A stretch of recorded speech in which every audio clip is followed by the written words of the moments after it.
Saudara-saudara yang dikasih dalam Tuhan, saya mendengar dari Bapak Pendeta Melvin, saudara-saudara sedang belajar tentang hidup sebagai tubuh Kristus di dalam tahun ini. Dan tema Februari, kekuatan tubuh Kristus, yang kemudian diuraikan minggu lalu. Bapak Pendeta Melvin berkhotbah tentang kesatuan roh. Dan hari ini sesuai tema yang diberikan kepada saya akan bersama-sama mengajak kita untuk belajar kebenaran firman Tuhan tentang kesatuan iman. Efesus 4 ayat 5 sampai 15. Saudara-saudara, di slide saya itu saya buat dalam terjemahan bahasa Indonesia sehari-hari. Jadi saya akan membacakannya dalam bahasa Indonesia sehari-hari.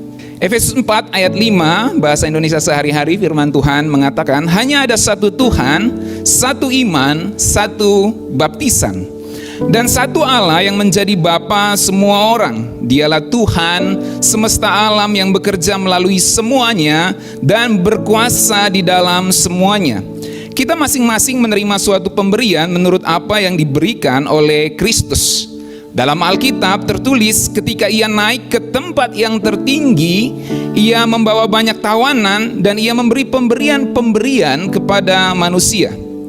Nah, kalau dikatakan ia naik, berarti ia mula-mula sudah turun sampai ke tempat yang serendah-rendahnya di bumi. Dan ia yang sudah turun itu, ialah juga yang naik sampai ke tempat yang jauh lebih tinggi dari segala langit, sehingga seluruh alam semesta terisi dengan kehadirannya. Interesting sekali itu, saudara ya. Ayat 11, ialah yang memberi pemberian kepada manusia. Sebagian diangkat menjadi rasul, yang lain menjadi nabi, yang lain lagi menjadi pemberita kabar baik itu, dan yang lain pula diangkatnya menjadi guru-guru dan pemelihara jemaat. Ini dilakukannya supaya umat Allah dilengkapi sepenuhnya agar dapat melayani Tuhan dan membangun tubuh Kristus. Dengan demikian kita semua menjadi satu oleh iman yang sama dan pengertian yang sama mengenai anak Allah. Dan kita menjadi orang-orang yang dewasa, yang makin lama makin bertambah sempurna seperti Kristus. Maka kita tidak menjadi anak-anak lagi yang terombang-ambing dan terbawa-bawa ke sana kemari oleh arus bermacam-macam pengajaran dari orang-orang yang licik. Mereka menyesatkan orang dengan tipu muslihat mereka. Tidak. Sebaliknya kita harus menyatakan hal-hal yang benar dengan hati penuh kasih, sehingga dalam segala hal kita makin lama makin menjadi sempurna seperti Kristus yang menjadi kepala kita. Dan di ayat 16, di bawah pimpinannya semua anggota tubuh itu tersusun rapi dan saling dihubungkan oleh sendi-sendinya masing-masing. Dan kalau tiap-tiap anggota itu bekerja seperti yang seharusnya, maka seluruh tubuh itu akan bertumbuh menjadi dewasa dan kuat melalui kasih.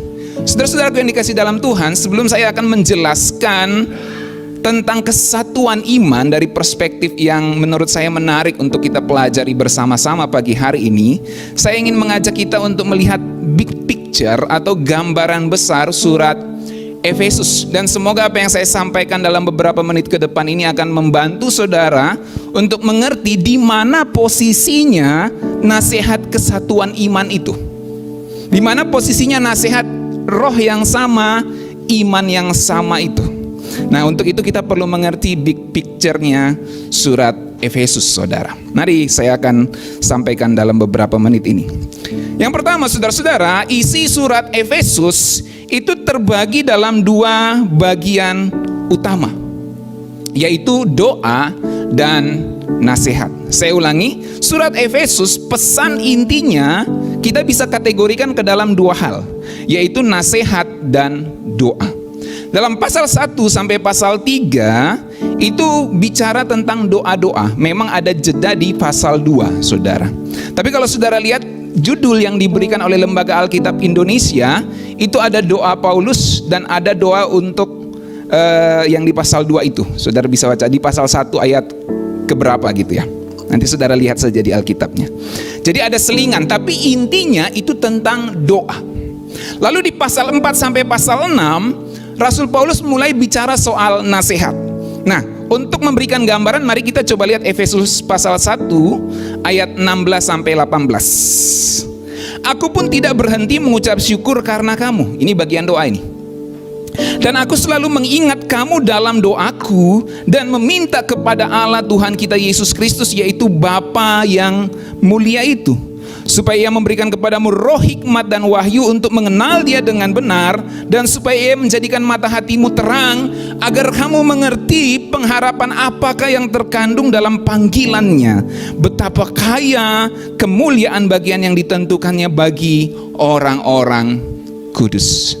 Jadi ini bicara tentang Rasul Paulus menyampaikan apa yang menjadi doanya untuk jemaat di Efesus. Tentu ada pembukaan, terpujilah Allah dan lain-lain, itu semua bagian dari doa, saudara. Kemudian di pasal 4 ada bagian mulai tentang nasihat. Setelah Rasul Paulus bicara soal hope-nya, harapannya melalui doa-doa itu, dia mulai menasehati jemaat di Efesus. Itu kita mulai temukan di pasal 4. Nah, di pasal 4 Rasul Paulus mulai bilang begini, sebab itu aku menasihatkan. Saudara bisa lihat di pasal yang ke-1 tadi, aku selalu mengingat kamu dalam doaku, dan aku meminta kepada Allah Tuhan kita Yesus Kristus. Lalu di pasal 4, sebab itu aku menasihati kamu. Ini doa dan nasihat, supaya hidupmu sebagai orang-orang yang telah dipanggil berpadanan dengan panggilan itu. Lalu dia mulai kasih kata-kata kerja, saudara. Hendaklah kamu selalu rendah hati, lemah lembut dan sabar. Tunjukkanlah kasihmu dalam hal membantu, dan berusahalah memelihara kesatuan roh dan ikatan damai sejahtera dan selanjut. Tapi saudara sudah mendapatkan pola gambaran, ternyata ada doa dan nasihat di dalam isi kitab Efesus. Dan disitulah ada posisi dari tema yang akan saya bahas pada pagi hari ini secara singkat saja. Ada satu tubuh, satu roh, lalu ada satu Tuhan, satu iman, satu baptisan, dan selanjutnya. Nah, itu gambaran pertama soal isinya itu tentang apa, yaitu tentang doa dan nasihat. Sekarang kita lihat secara struktur, saudara. Struktur tema Efesus. Yang pertama, setelah bicara tentang kekayaan orang-orang yang terpilih di pasal 1 ayat 1 sampai 14, itu kekayaan orang-orang terpilih itu luar biasa. Allah Bapa memilih kita di dalam Kristus dan mematraikan kita oleh Roh Kudus sampai hari penyelamatan nanti. Saudara bisa baca di Efesus pasal 1 ayat 1 sampai 14, dan itu Allah Tritunggal muncul di situ, ya. Nah, kemudian setelah bicara kekayaan orang-orang terpilih, Paulus bicara Allah melalui Kristus mematahkan kuasa jahat yang dulu bekerja dalam diri jemaat Efesus sebelum mereka in Christ, sebelum mereka percaya kepada Kristus.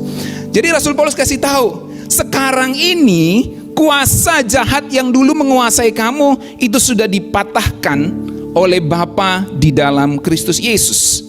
Mereka dikuasai oleh kuasa si jahat. Itu terjadi waktu mereka mengikuti jalan dunia ini dengan hidup dalam hawa nafsu daging dan pikiran yang jahat.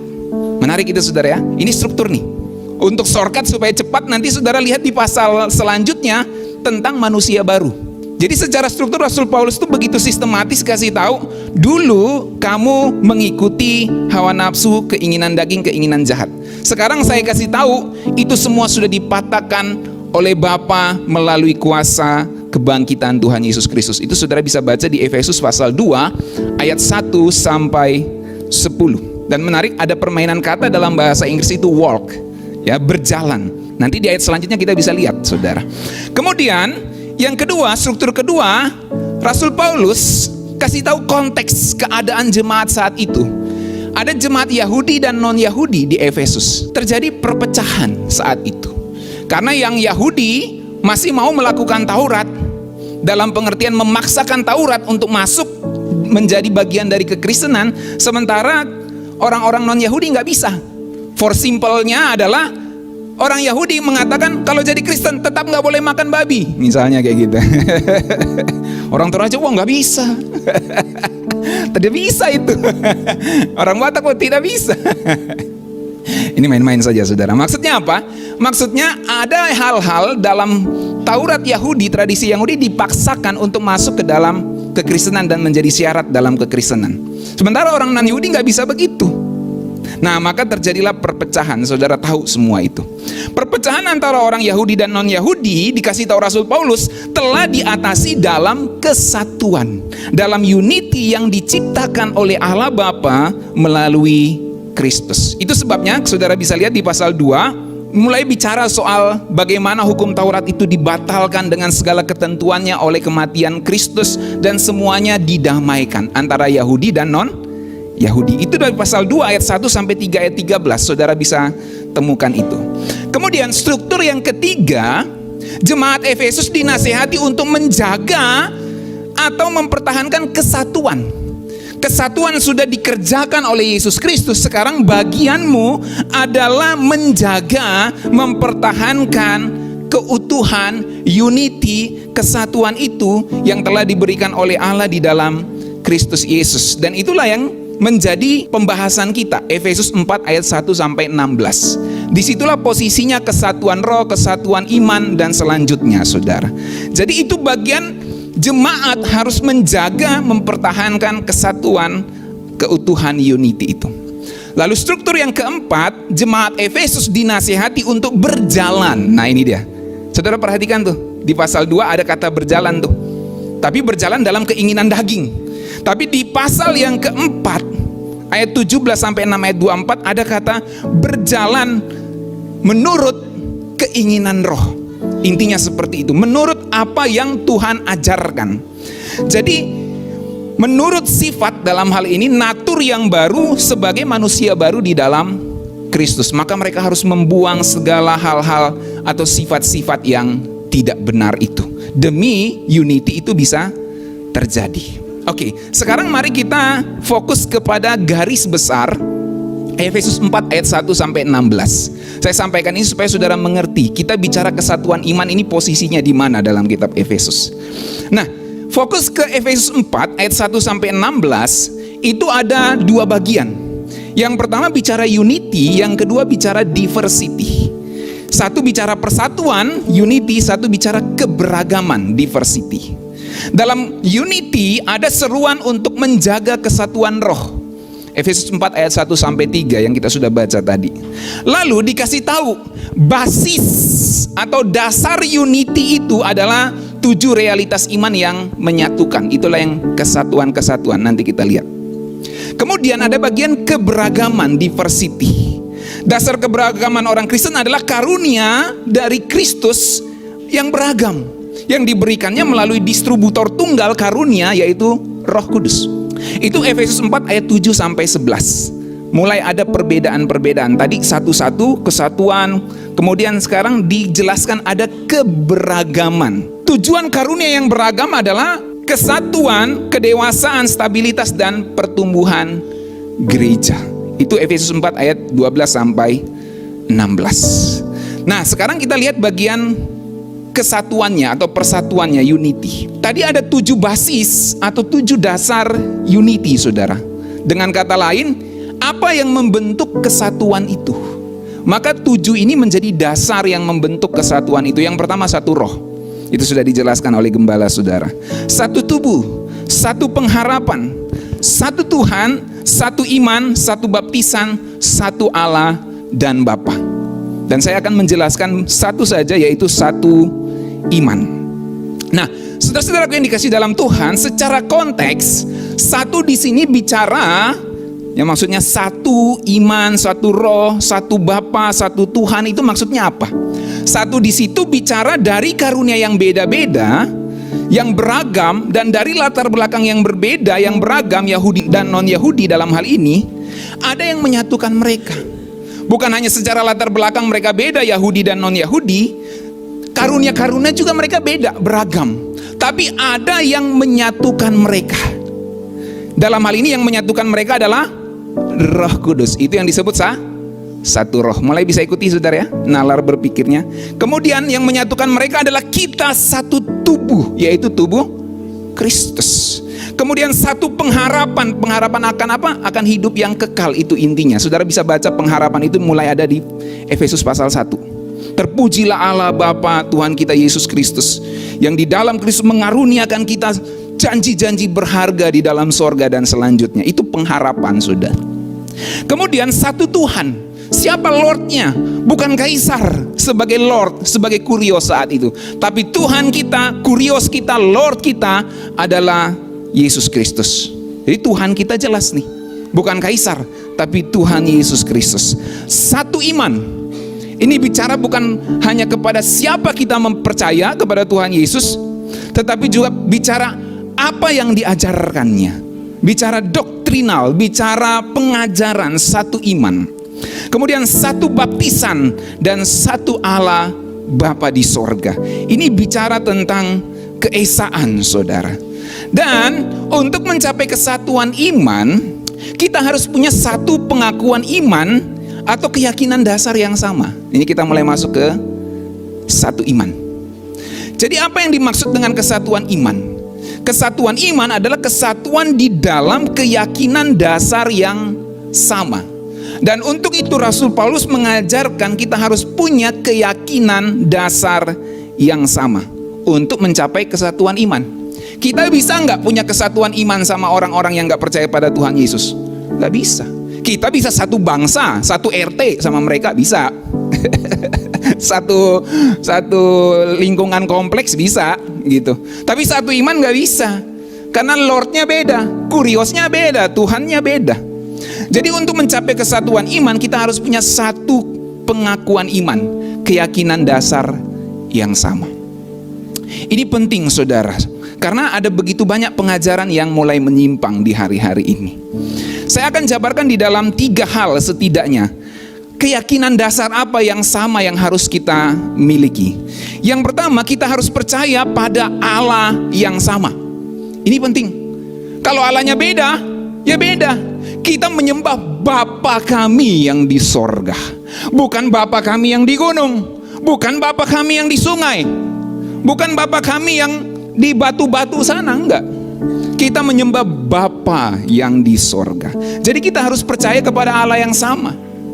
Di dalam Alkitab dijelaskan bahwa Bapa pencipta langit dan bumi bersama dengan anak dan rohnya itu adalah Elohim Yahweh yang Esa, pencipta langit dan bumi, saudara.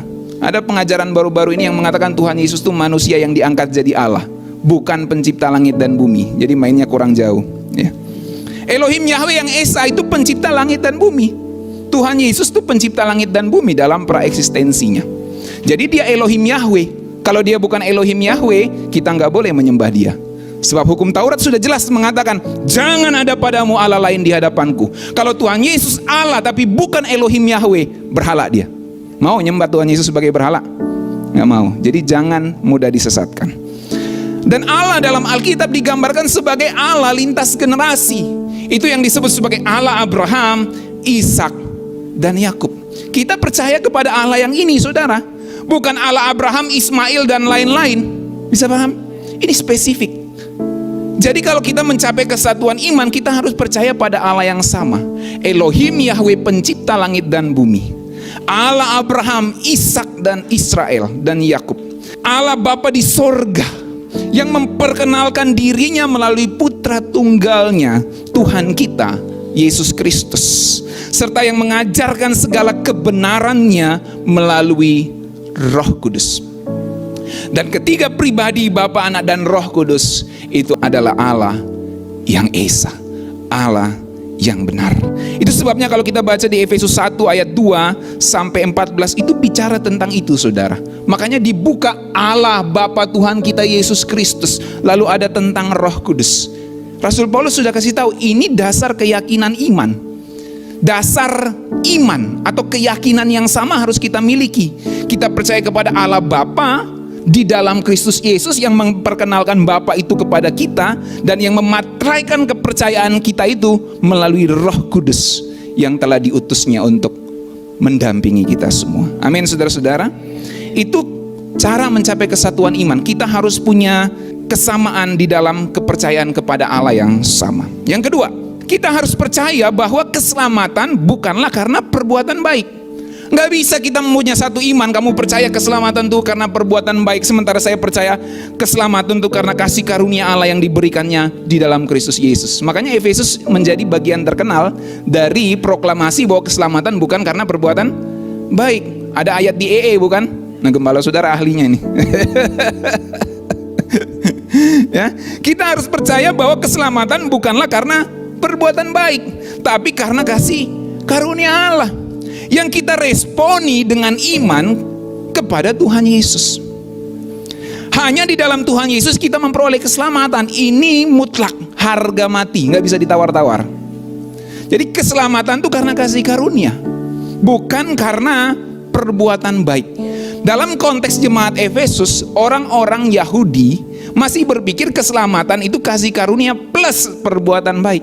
Makanya mereka paksakan Taurat, nggak boleh ini, nggak boleh itu, nggak boleh ini yang sesuai dengan Taurat. Rasul Paulus nggak bilang begitu. Rasul Paulus bilangnya gini, dengan kematian Kristus, hukum Taurat dengan segala ketentuannya dibatalkan. Jadi tidak ada kewajiban bagi orang non-Yahudi untuk melakukan kebiasaan Yahudi yang sesuai dengan Taurat. Contohnya nggak makan babi, salah satunya. Non-Yahudi waktu jadi Kristen, wah nggak bisa kita jadi Kristen, nggak bisa makan babi. Itu contoh paling sederhana saya buat saudara ya, biar langsung gitu. Jadi nggak ada itu, semua batas-batas itu ditiadakan dan disatukan semua di dalam Kristus.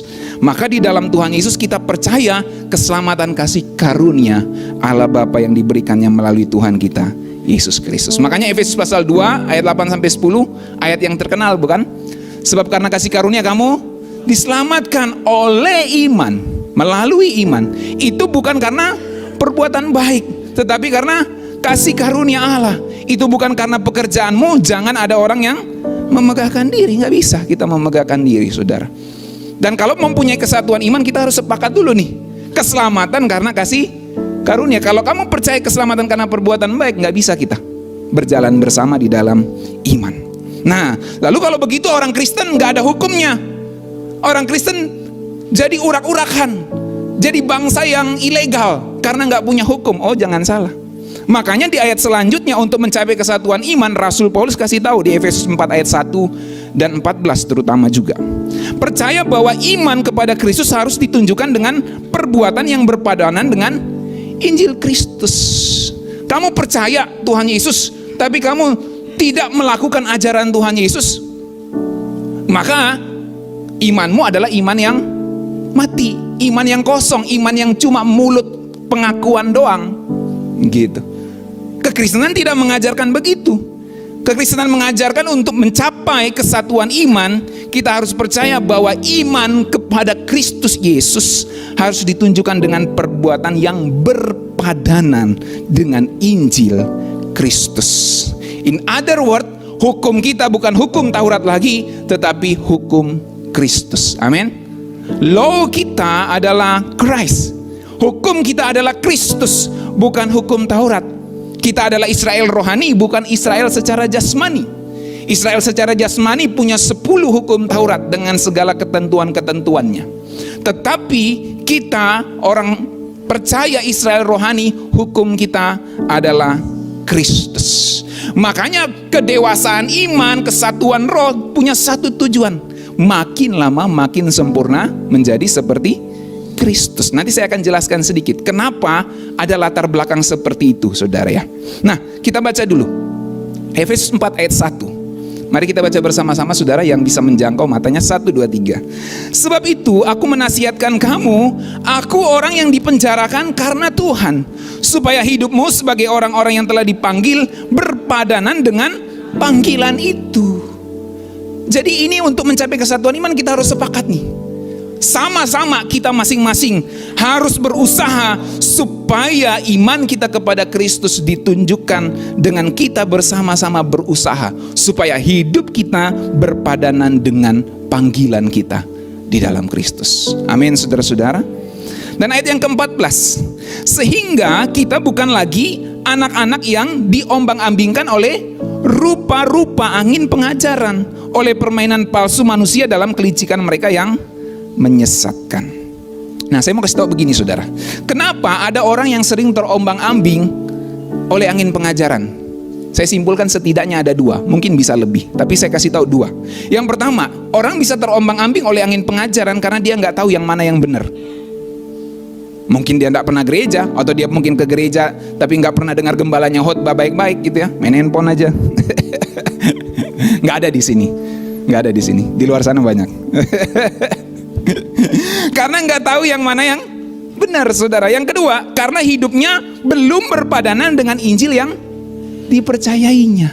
Jadi waktu dengar orang mengajarkan yang begini, wah bagus ya, ikut di situ deh. Gereja saya tuh nggak pernah ngajarin gini, nggak ada Roh Kudusnya. Dia ikut ke situ tuh.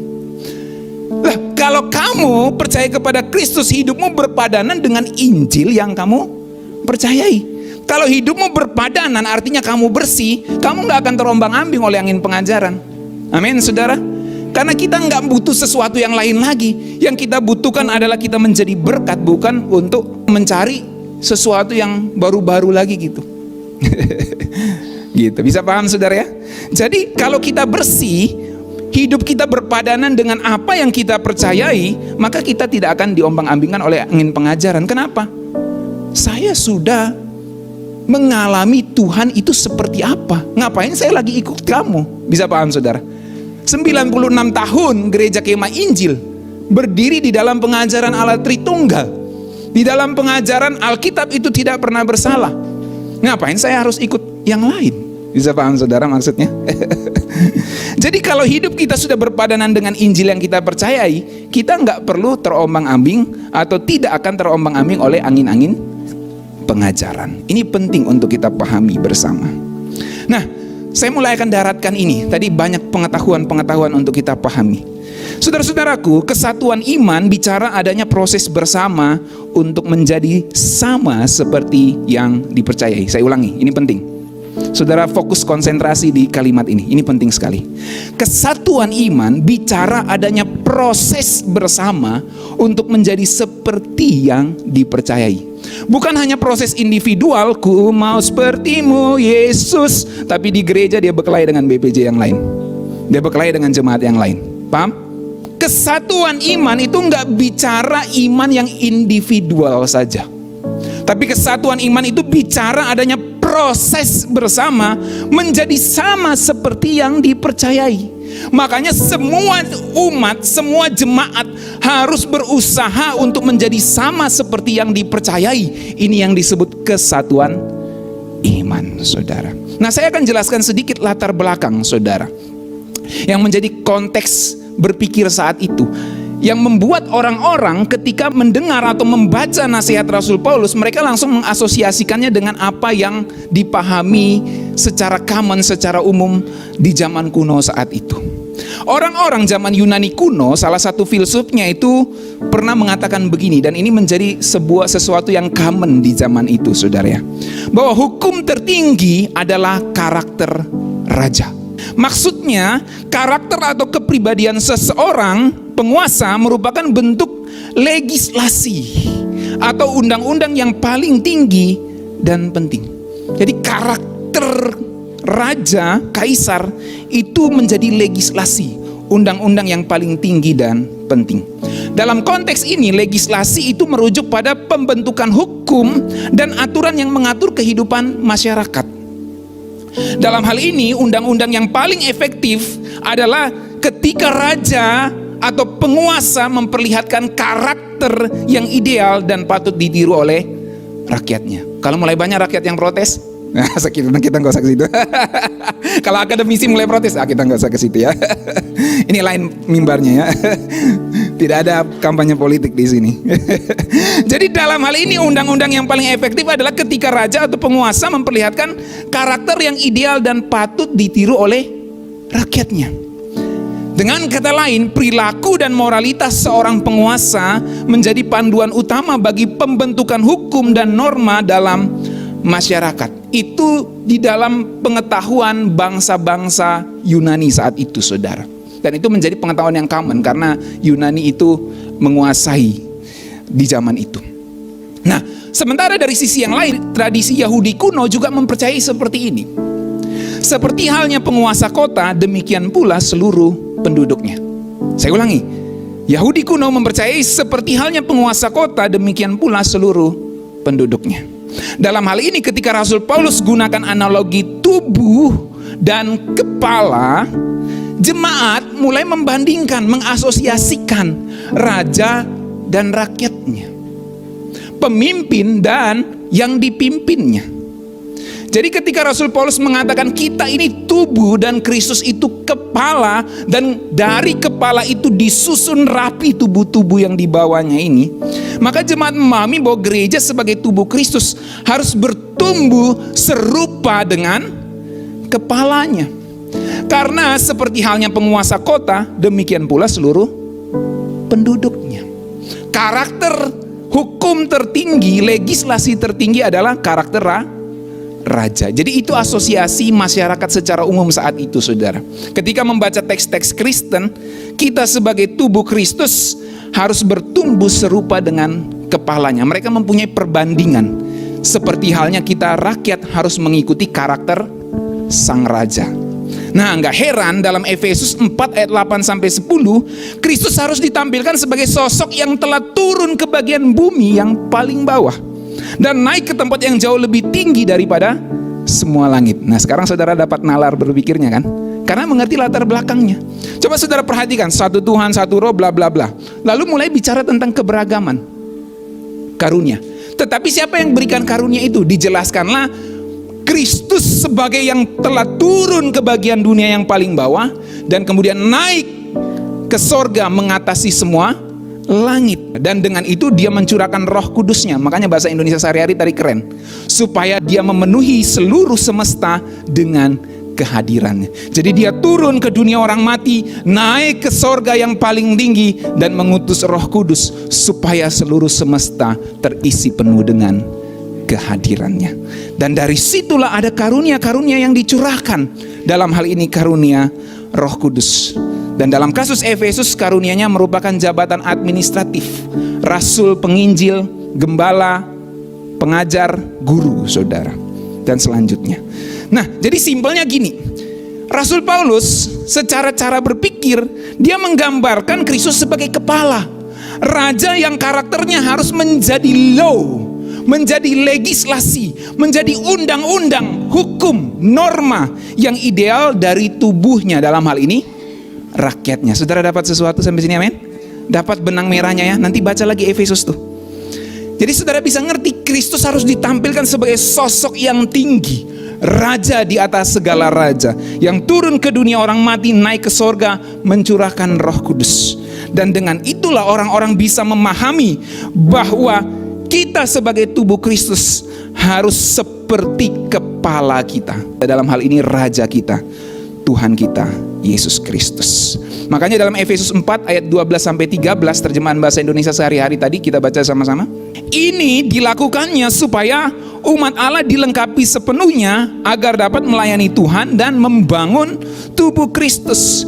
Dengan demikian kita semua menjadi satu oleh iman yang sama dan pengertian yang sama mengenai anak Allah. Dan kita menjadi orang-orang yang dewasa yang makin lama makin bertambah sempurna seperti Kristus. Karena dia rajanya, karakter raja adalah hukum kita. Itu sebabnya Rasul Paulus ngomong, hukumku adalah Kristus. My law is Jesus Christ, saudara. Jadi kita harus semakin lama semakin bertambah sempurna seperti Kristus Yesus. Itu sebabnya kesatuan iman bicara adanya proses bersama untuk menjadi dewasa. Ketika Rasul Paulus mengatakan kesatuan iman, itu nggak bicara iman individual yang sudah pasti harus kita miliki, tapi bicara iman dalam proses bersama untuk menjadi dewasa. Sebagai rakyat dari Raja kita Tuhan Yesus Kristus, sebagai bagian dari tubuh dari kepala kita Tuhan Yesus Kristus, harus ada proses bersama untuk menjadi dewasa. Harus ada proses untuk mengikuti arahan dari sang kepala. Harus ada proses penyamaan karakter sang raja dengan karakter rakyatnya. Jadi sederhana begini, saudara, kita nggak bisa menjadi dewasa kalau sendiri. Ya, atau benar?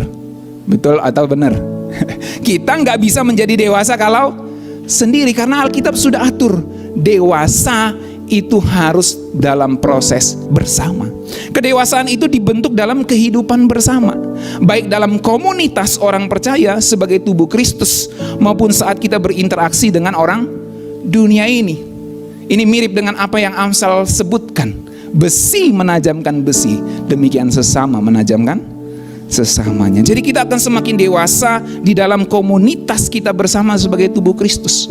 Mungkin ada gesekan, mungkin ada keegoisan, mungkin ada pendapat yang beda-beda, tapi bagaimana kita meresponinya secara dewasa, itu membuat kita makin lama makin sempurna seperti Kristus. Begitu juga kita berinteraksi dengan orang-orang di dunia ini, di luar sana, saudara, yang gak percaya kepada Kristus. Itu membuat kita menjadi semakin dewasa. Dan yang terakhir, kesatuan iman, the unity of the faith, gak sekedar bicara kita ada di dalam atau punya iman, tapi juga bicara soal kita tumbuh bersama di dalam pengakuan, pengajaran, dan praktik iman yang benar. Amin. BPJ yang akan dilantik nanti, saudara-saudara akan membantu gembala saudara dalam pelayanan di tempat ini. Kita harus menjadi contoh dan teladan dari kesatuan iman itu. Kalau BPJ tidak memiliki kesatuan iman, bagaimana jemaat yang sedang diarahkannya? Amin, saudara. Maka kita harus memiliki kesatuan iman, pengakuan iman yang sama, pengajaran yang sama, dan yang penting, yang tidak boleh diabaikan juga adalah praktik iman yang benar bersama-sama. Amin. Ide kita boleh beda, tapi respon kita harus seperti Kristus. Amin.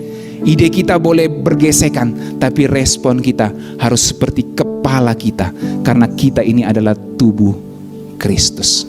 Saudara diberkati dengan kebenaran ini, amin. Ada perspektif baru yang saudara pelajari, amin.